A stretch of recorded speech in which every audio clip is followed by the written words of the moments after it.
ठीक है, वायुमंडलीय ऑक्सीजन या ओजोन से क्रिया, इंपॉर्टेंट लगा देना, वायुमंडलीय ऑक्सीजन या ओजोन से क्रिया, इंपॉर्टेंट लगा दें।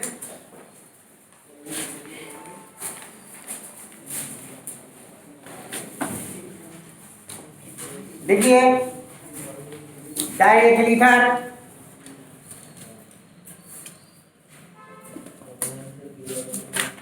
वायुमंडलीय ऑक्सीजन या ओजोन से क्रिया करके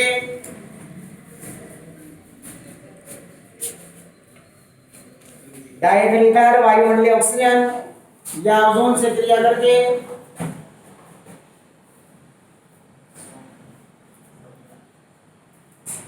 ईथर परऑक्साइड बनाता है।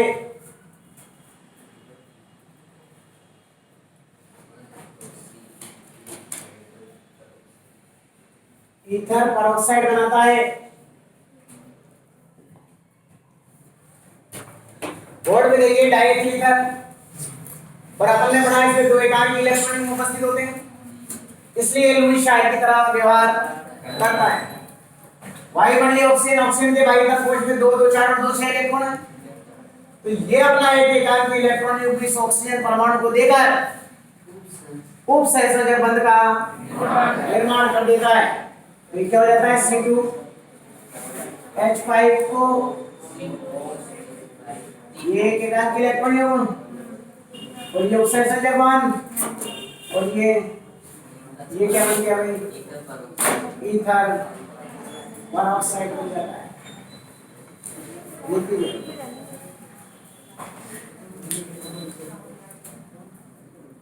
ईथर परऑक्साइड बन जाता है।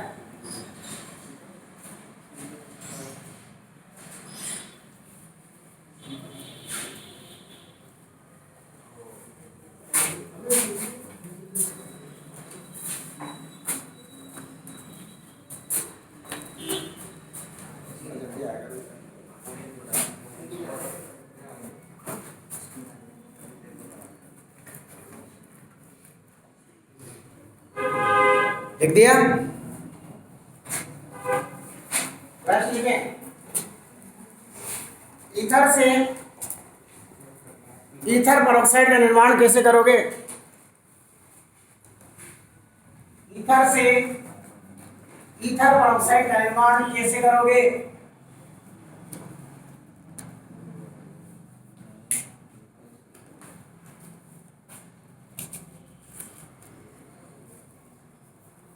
नीचे नोट लगाएं और उस नोट को इंपॉर्टेंट लगा लें।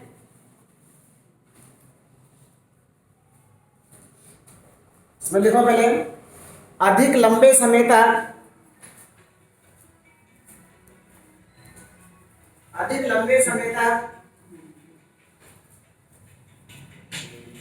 वायु तथा प्रकाश की उपस्थिति में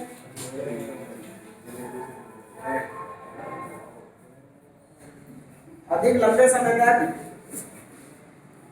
वायु तथा प्रकाश की उपस्थिति में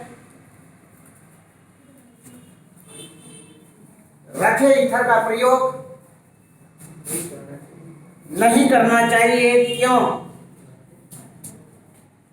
नहीं करना चाहिए? क्यों, ये क्वेश्चन आपसे पूछा जाता है, तो आंसर में लिख दीजिए क्योंकि ये प्रकाश की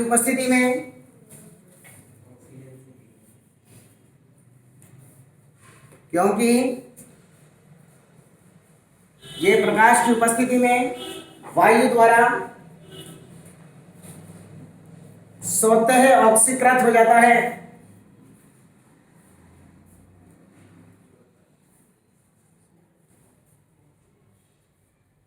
और 1-एथॉक्सी एथिल हाइड्रोपेरोक्साइड बनाता है। जो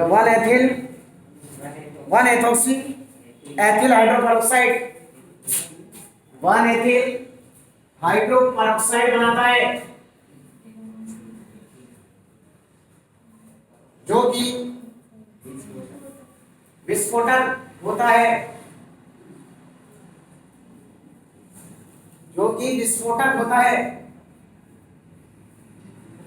इधर देखिए समीकरण देखिए इसकी, इसको समझने सूत्र में लिख दो C2H5 को CH3CH2O CH2 CH3 डाइईथर, ये O2 इसकी उपस्थिति भाई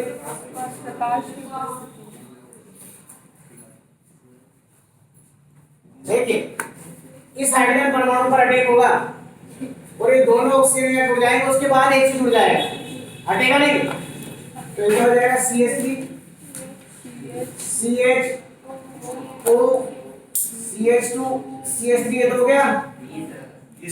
यहाँ पर दोनों एक O और एक O, और ये जो H बचा 1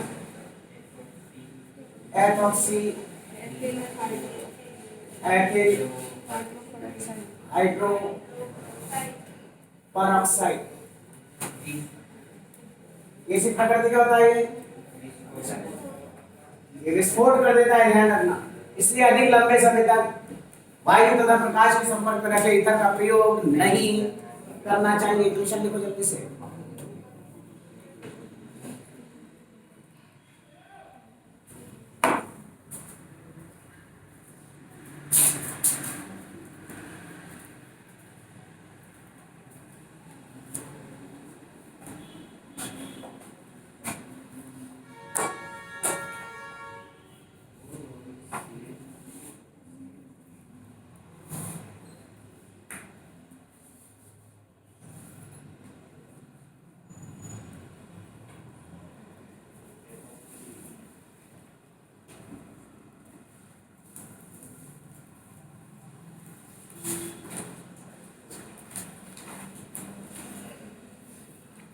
प्रश्न लिखो।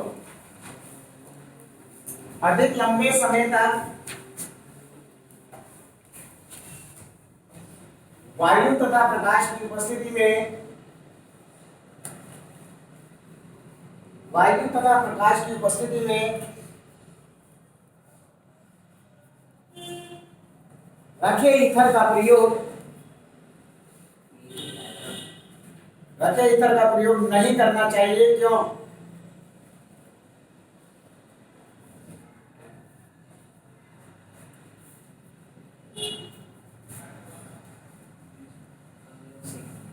अम्लों से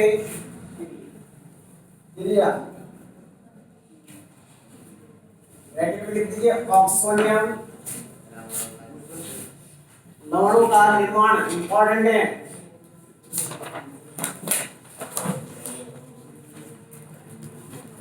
अम्लों से क्रिया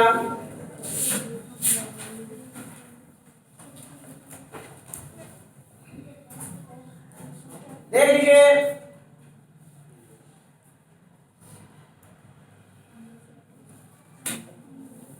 एक तो सामान्य अम्ल है जैसे HCl,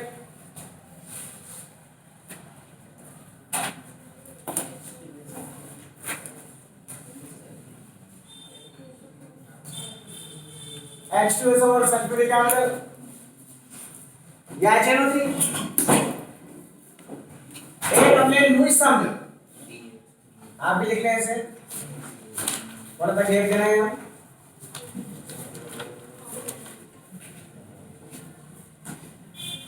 BF3 लुईस अम्ल है।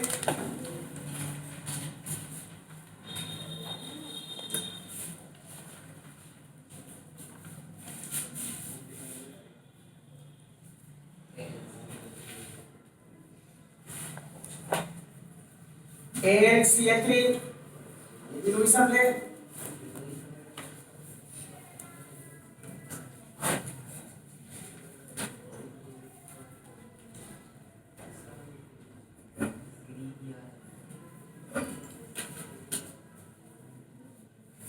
एक ग्रीनियर अभिकरण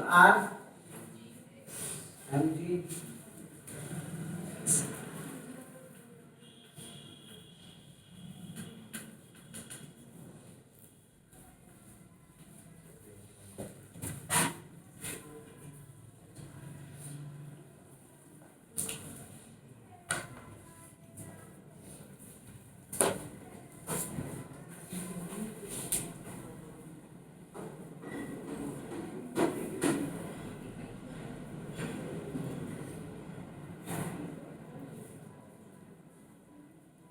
भी लोग समझ मैग्नीशियम को।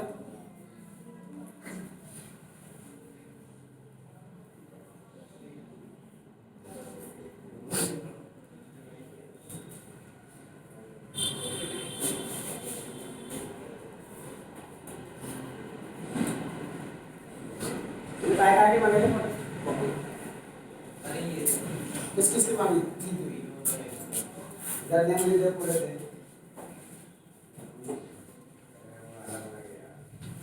एक तो किसकी थी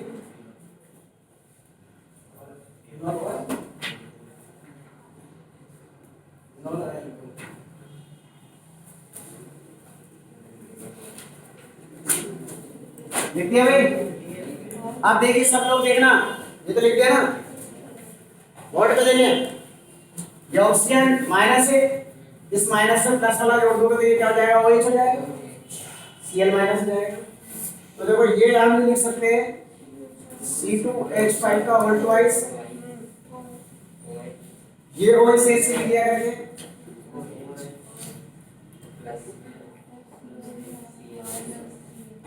डाइएथिल ऑक्सोनियम क्लोराइड क्या बन गया ये,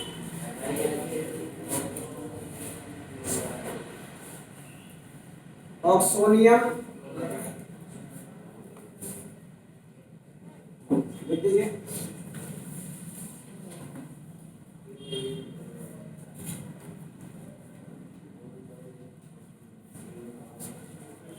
तो पूछा जाता है डाइएथिल ईथर से ऑक्सोनियम लवणों का निर्माण कैसे करोगे, तो HCl और H2SO4 से क्रिया करा देना।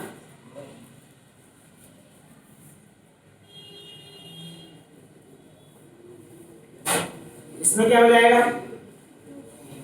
C2H5 का whole twice OH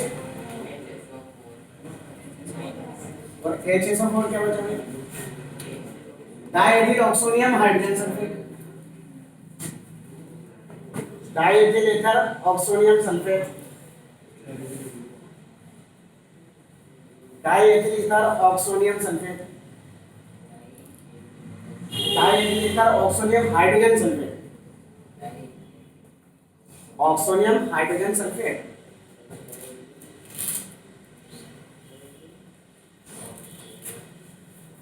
oxonium hydrogen sulphate.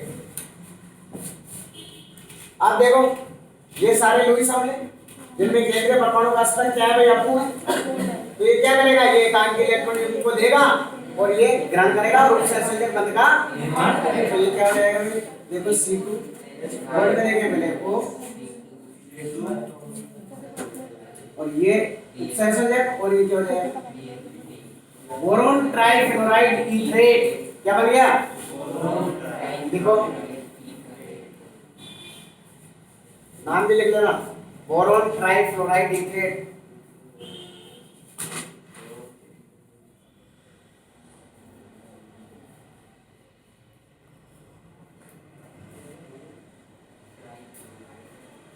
Boron trifluoride ईथरेट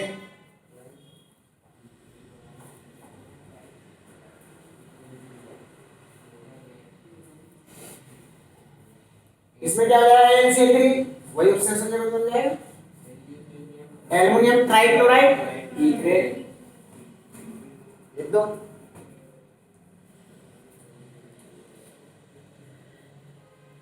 aluminium trichloride ईथरेट,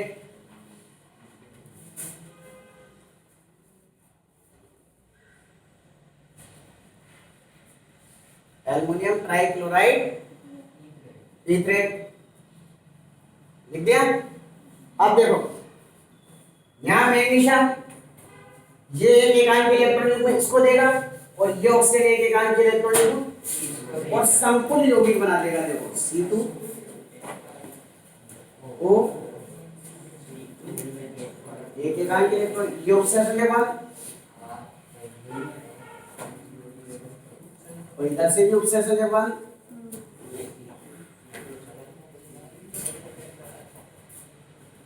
संकुल यौगिक।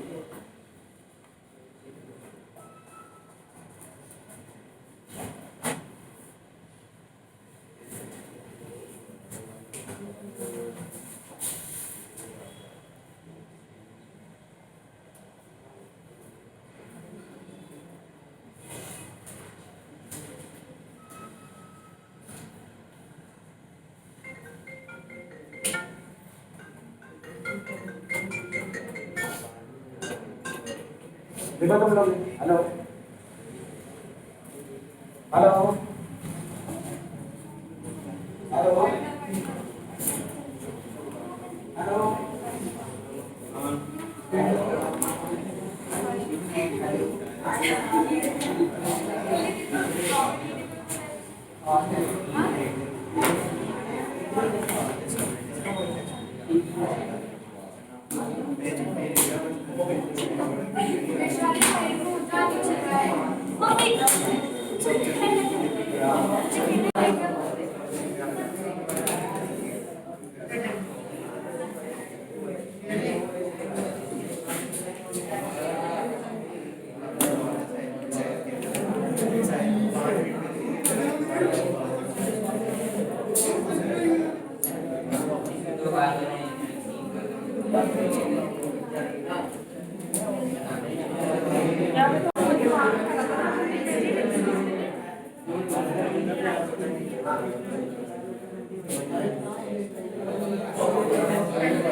देखिए भाई नेक्स्ट लिखो। ईथर से ऑक्सोनियम लवणों का निर्माण, ईथर से ऑक्सोनियम लवणों का निर्माण किस प्रकार से करोगे?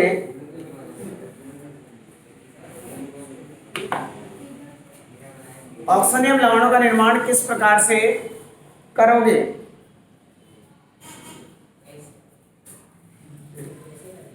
दूसरा क्वेश्चन लिखो।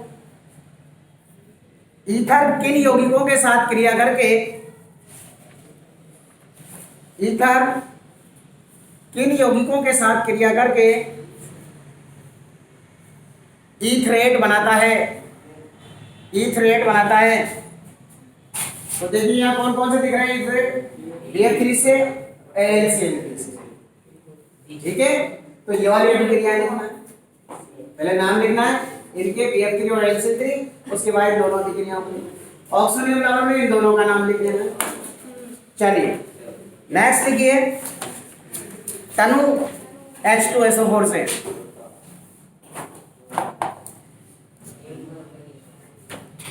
तनु H2SO4 से देखो, जब डाइएथिल ईथर को, जब डाइएथिल ईथर को तनु H2SO4 के साथ गर्म किया जाता है, तनु H2SO4 के साथ गर्म किया जाता है,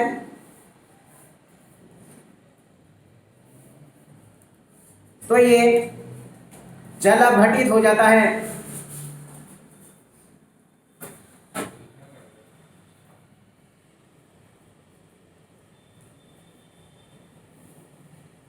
तो ये जल अपघटित हो जाता है, यानी कि जो इसके अंदर उपस्थित H2SO4 है वो केवल उत्प्रेरक का कार्य करता है, ये ध्यान रखना। और जल इसमें उपस्थित जो जल है वो इससे रिएक्शन करता है। और देखो ऊपर वो नेगेटिव है और इसका H पॉजिटिव और नेगेटिव है, तो ये नेगेटिव और ये पॉजिटिव ये जुड़ जाएंगे, तो ये यहाँ से कटेगा, कट सिस्टम से करेंगे सारे इक्वेशन। C2H5OH, C2H5 ट्वाइस, क्या बन गया वो एथेनॉल। ये A कर देना,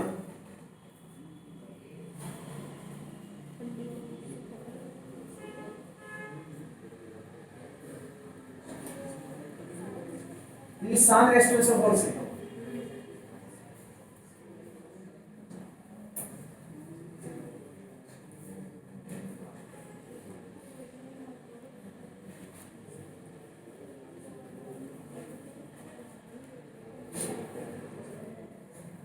सांद्र सपोर्ट किधर किया जाएगा, ये सल्फ्यूरिक अम्ल रिएक्ट करेगा।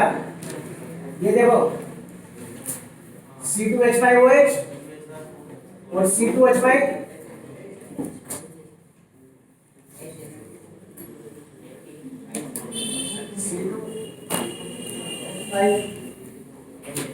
तनु से तो एथेनॉल बनाता है और सांद्र से एथिल हाइड्रोजन सल्फेट का निर्माण करता है। ध्यान रखिएगा।